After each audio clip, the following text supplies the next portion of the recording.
নমস্কাৰ মই দীপাংকৰ শইকীয়া আমাৰ চেনেলৰ আনটা ভিডিঅ'লৈ আপোনালোক সকলোকে স্বাগতম জনাইছোঁ। আজি মই এই ভিডিঅ'টো তেওঁলোকৰ বাবে লৈ আহিছোঁ যিসকলে হাই ছেকেণ্ডাৰী আৰ্টছৰ পৰা পঢ়িছে আৰু ৰিজাল্টৰ কাৰণে ৰৈ আছে। তোমালোকেও জানা যে কেইদিনমানৰ পিছতে ৰিজাল্ট দিব। সেই ৰিজাল্টৰ পিছত তোমালোকে কি পঢ়িবা, কি কোৰ্চ লৈ পঢ়িবা নিশ্চয় কনফিউজ হৈ আছা। আজি মই তোমালোকক অসমতে থাকি পঢ়িব পৰা 9টা কোৰ্চ কম যিকেইটা তোমালোকে ইচ্ছা কৰিলে পঢ়িব পাৰা। আহা আমি কোৰ্চকেইটা জানি লওঁ।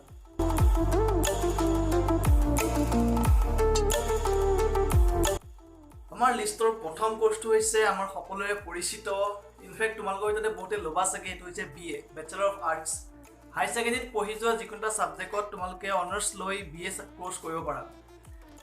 আগতে যিটো মেজৰ বুলি কোৱা হৈছিলে এতিয়া এইটো অনাৰ্ছ বুলি কোৱা হয়, আৰু আগতে যিটো পাছ কোৰ্চ বুলি কৈছিলে এতিয়া এইটো ৰেগুলাৰ বুলি কোৱা হয়। BA কৰাৰ পিছত তোমালোকে MA তাৰপিছত PhD বহুতো কৰিব পাৰা। এইটো এটা ভাল কোৰ্চ। क्या आपने कभी ऑनलाइन जॉब सर्च किया है? अगर किया है तो ये कोर्स है आपके लिए। তোমালোকে ITI কৰিব পাৰা, সোনকালে চাকৰি আছে, 2 বছৰৰ পিছতে প্লেচমেণ্ট, 2 বছৰ কোৰ্চ। তাত ফিটাৰ পঢ়িব পাৰা, ইলেক্ট্ৰনিক পঢ়িব পাৰা, মানে ইলেক্ট্ৰিচিয়ান পঢ়িব পাৰা, যি পঢ়া তোমালোকৰ ইচ্ছা। এইটো এটা ভাল কোৰ্চ। 3 নম্বৰটো হৈছে one of my favourite course BCA bachelor in computer application. এইটো প্ৰায়বোৰ যাৰ কম্পিউটাৰৰ ওপৰত বেছি ইচ্ছা আছে তেওঁ এই কোৰ্চটো কৰিব পাৰে। ইয়াত তোমাক কি লাগিব, ক্ৰিয়েটিভিটি লাগিব, ফুল ডেডিকেশ্যন লাগিব, কম্পিউটাৰ বিষয়ত বহুত নলেজ লাগিব, পাৰিবা কৰিব এইটো যদি ইচ্ছা আছে। যদি তোমাৰ ৰিকমেণ্ডেড লিষ্টত কমেডি ভিডিঅ'তকৈ বেছি কম্পিউটাৰ ৰিলেটেড বস্তু আহে তুমিতো অবভিয়াছলি BCAত যাব লাগে। আমাৰ লিষ্টৰ 4 নম্বৰ কোৰ্চটো হৈছে মাছ মিডিয়া জাৰ্নেলিজম। তোমালোকে বৰ্তমান দেখি আছা নিউজ ইণ্ডাষ্ট্ৰিটো কেনেকৈ গ্ৰ' হৈছে। নিউজ চেনেলৰ ফালৰ পৰাই হওক, বাতৰি কাকতৰ ফালৰ পৰাই হওক, Facebook page, website, Facebook group, সকলো ফালৰ পৰাই নিউজ ইণ্ডাষ্ট্ৰিটো বৰ্তমান গ্ৰ' হৈছে। তো এই গ্ৰ' হৈ থকা নিউজ ইণ্ডাষ্ট্ৰিটোত তোমালোকে যদি নিজৰ খোপনি ফুটিব বিচাৰা তেন্তে তোমালোকে এই কোৰ্চটো কৰি থোৱা ভাল হ'ব। এইটো এটা 3 বছৰীয়া কোৰ্চ। তুমি ভৱিষ্যতে যদি এজন নিউজ এংকৰ হ'ব বিচাৰা, এজন ভাল ৰিপৰ্টাৰ বা জাৰ্নেলিষ্ট হ'ব বিচাৰা তেন্তে এই কোৰ্চটো তোমালোকে কৰিব পাৰা। 5 নম্বৰ কোৰ্চটো হৈছে BA LLB।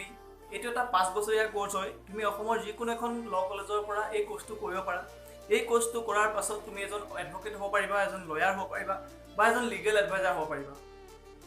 6 নম্বৰ কোৰ্চটো হৈছে bachelor in designing. Year college অসমত চাগে কোকৰাঝাৰ আৰু গুৱাহাটী IITত আছে, তাৰ বাহিৰে ক'তো মই কলেজ বিচাৰি পোৱা নাই। তোমালোকে এই কোৰ্চত টেকনিকেল বস্তুবোৰ, যিবোৰ গ্ৰাফিক ডিজাইন, ৱেবছাইট ডিজাইন, এইবোৰ শিকিব পাৰিবা। এইটোৰ ফিউচাৰত বহুত স্কোপ আছে। বৰ্তমান অকণমান আৰম্ভ হৈছে, ফিউচাৰত বহুত স্কোপ আছে। 7 নম্বৰ কোৰ্চটো হৈছে হোটেল মেনেজমেণ্ট। এই কোৰ্চটো তুমি অসমতে থাকি কৰিব পাৰিবা। এই কোৰ্চটো কৰাৰ পিছত তুমি হোটেলৰ লগত জড়িত বহুখিনি মানুহৰ মাজৰে এজন হ'ব পাৰা। তুমি মেনেজাৰ হ'ব পাৰিবা, কুক হ'ব পাৰিবা, বা কেচিয়াৰ হ'ব পাৰিবা। হোটেল মেনেজমেণ্ট কোৰ্চটো আন এটা ভাল কোৰ্চ। 8 নম্বৰ কোৰ্চটো হৈছে ফেশ্বন ডিজাইন। আমি পিন্ধা এই কাপোৰ বা চেলিব্ৰিটিসকলে পিন্ধা কাপোৰো এজন ফেশ্বন ডিজাইনাৰে ডিজাইন কৰে। এই কোৰ্চটো এটা 4 বছৰীয়া কোৰ্চ। তোমালোকে ইয়াৰ বেছিভাগ প্ৰাইভেট কলেজেই পাবা। এই কোৰ্চটো কৰি থ'ব পৰা ফিউচাৰৰ কাৰণে। এইটো এটা ফিউচাৰ প্ৰুফ কোৰ্চ হয়। ফিউচাৰত তুমি কোনোবা এখন কোম্পানীৰ কাৰণে এপ্লাই কৰিব পাৰা। 9 নম্বৰত মই সেইবোৰ কোৰ্চ ৰাখিছোঁ যিবোৰে তোমালোকক আপগ্ৰেডেশ্যন কৰাত সহায় কৰে। অনলাইন অফলাইন দুই প্ৰকাৰে উপলব্ধ এই কোৰ্চবোৰত থাকে self development, communication skill, English learning course, আৰ্মিৰ পৰীক্ষাবোৰ পাছ কৰিবৰ কাৰণে কিছুমান কোৰ্চ, বহুখিনি থাকে, টিচাৰ ট্ৰেইনিং প্ৰগ্ৰাম। এইবোৰ তোমালোকে কৰিব পাৰা অনলাইন বা অফলাইন দুই ধৰণে। আশা কৰোঁ তোমালোকক যি মই ক'ব বিচাৰিছিলোঁ সেইবোৰ তোমালোকে বুজি পাইছা। এতিয়া ৰিজাল্টৰ কাৰণে বৰ বিশেষ চিন্তা কৰিব নালাগে, কিন্তু কেৰিয়াৰ চিলেক্ট কৰাৰ আগত তোমালোকে বহুত ভালকৈ ভাবি চিন্তি ল'বা।